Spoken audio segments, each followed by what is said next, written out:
Here's a piece of white oak that I recently chainsawed into a blank, and I'm about to turn. Enjoy the video.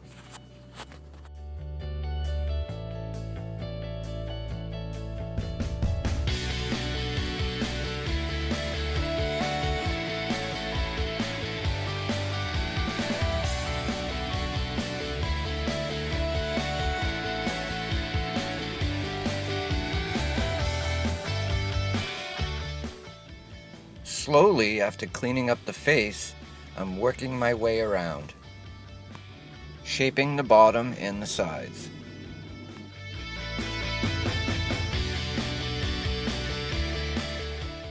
By not cutting the blank round beforehand, you can incorporate the chainsaw marks into your design, if desired.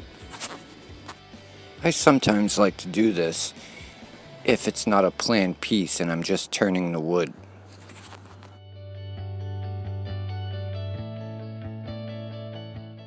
For this piece, I decided to go with a funnel shape, tapering off at the bottom. You can also see that I've added a tenon that I'll use later with my chuck.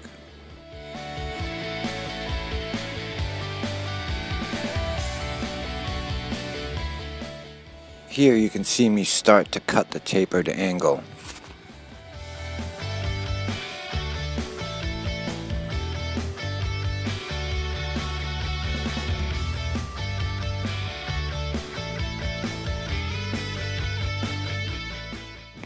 I'll cut the taper from 8 inches to 3 at the bottom.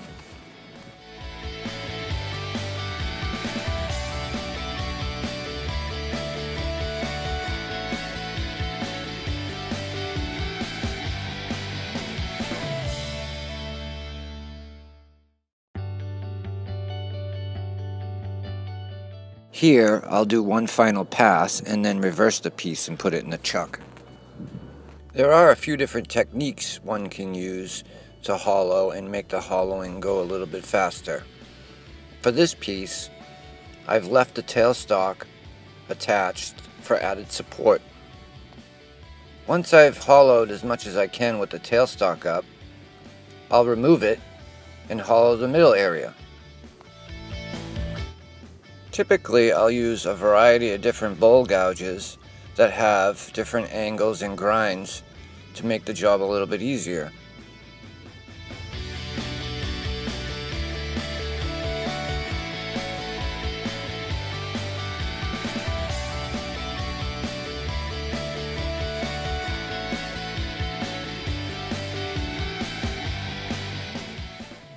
Here's a look at it after I've completed shaping the piece.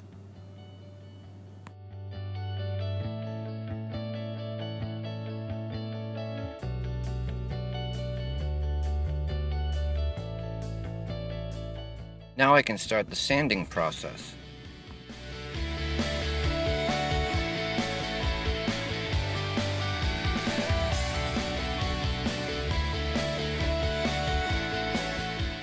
Here I'll give it a quick once over with 80 grit and then apply sanding sealer.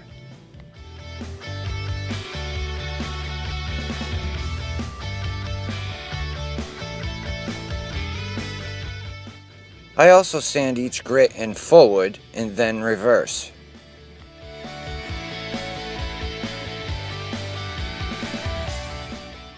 Here, I've added a little more sanding sealer.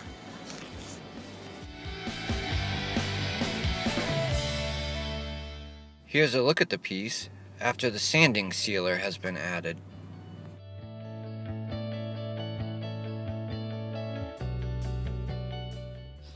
I decided I needed one more pass with the bowl gouge on the inside before I continued on.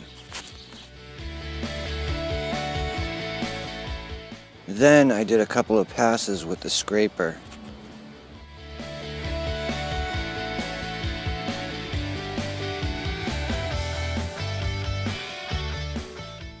Here I've added sandpaper to a flat stick to see how smooth the surface was.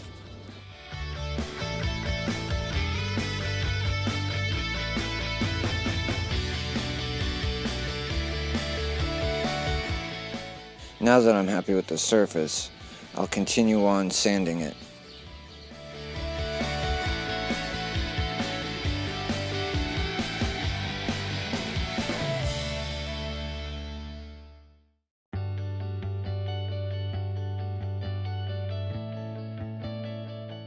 I use a variety of sanding tools that help make the job easier.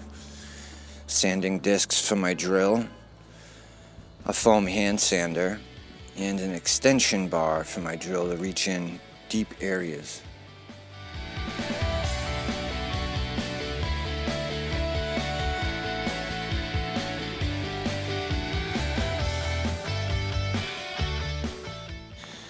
Also, I usually have the shop vac handy to clean up any fine dust while sanding. Now that I've completed the sanding process, I'm going to coat it with a finish.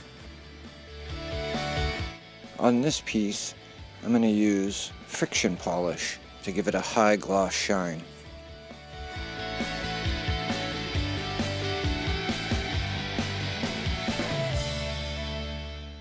Here's a look at the completed piece.